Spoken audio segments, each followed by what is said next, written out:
Le Real Madrid affronte le Séville FC ce samedi soir à l'occasion de la 11e journée de la Liga. Karim Benzema va présenter son ballon d'or et Isco va retrouver le Santiago Bernabéu. C'est la revue de presse d'avant-match de Real France, c'est parti.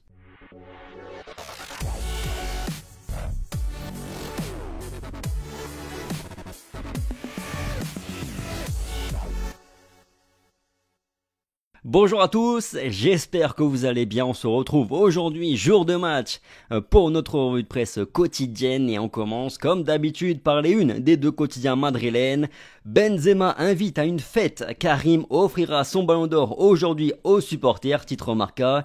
Il se couronne légende du Real et à noter que Thibaut Courtois aussi réapparaît pour présenter son trophée mais surtout pour jouer.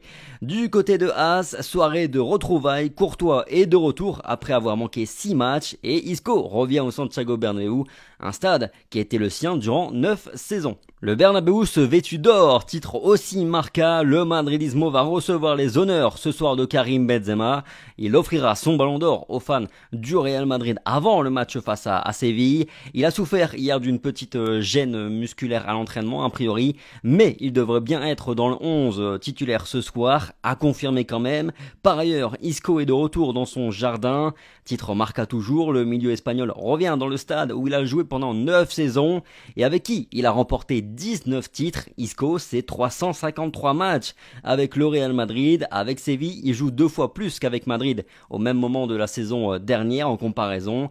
Mais même s'il est encore assez irrégulier dans les performances, même si encore une fois dans le contexte de Séville, c'est pas si facile en ce début de saison. Parce que oui, on a une équipe de Séville qui fait franchement pas un bon début de saison, avec seulement 2 victoires en 2 matchs de Liga, 15 buts encaissés, 10 buts marqués seulement, ça rame des deux côtés du terrain. L'arrivée de Sampaoli a arrêté un petit peu l'hémorragie, si on peut le dire, parce qu'il y a une victoire et 3 nuls depuis son arrivée. Il y a aussi un côté positif un petit peu d'enjeu, mais ça reste fragile, d'autant plus qu'il y a des absences avec Acuna et Rekic notamment. De l'autre côté, on a un Real Madrid qui a égalé le meilleur début de saison de son histoire, 9 victoires et un match nul et des prestations de plus en plus abouties. Tout va si bien à Madrid et les joueurs sont globalement tous si en forme que ça peut provoquer des maux de tête à Carlo Ancelotti au moment de faire ses compositions de départ. Pour Marca, on reviendra à du classique ce soir avec la charnière Alaba-Militao, Mendy sur le côté gauche,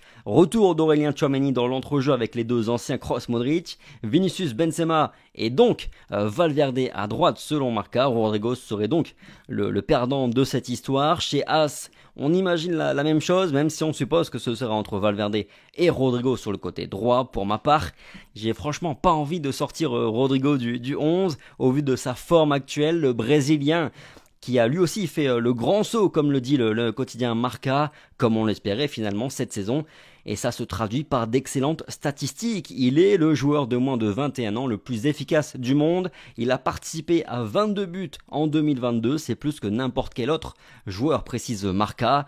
Et moi je précise aussi qu'il a commencé à performer seulement à partir de mars-avril, sur les premiers mois de la saison de l'année. Plutôt, il était encore relativement discret. Non, honnêtement, ça devient compliqué de sortir Rodrigo du 11, même si je pense que c'est un petit peu plus facile pour Carlo Ancelotti, qui a lui aussi une visibilité beaucoup plus importante que nous sur l'état de forme de chaque joueur. Moi par exemple, c'est vrai que je serais tenté de mettre Vinicius sur le banc au début de match pour qu'il se repose, parce qu'il a quand même montré des signes de fatigue sur les derniers matchs, le Brésilien.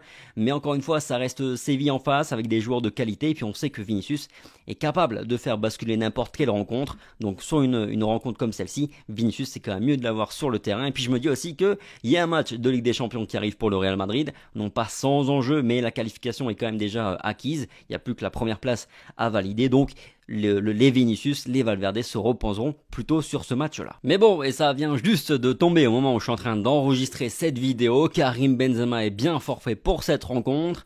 Alors c'est simple, mon Rodrigo, il va bien jouer, mais il va jouer à la pointe de l'attaque. Fede Valverde sur le côté droit.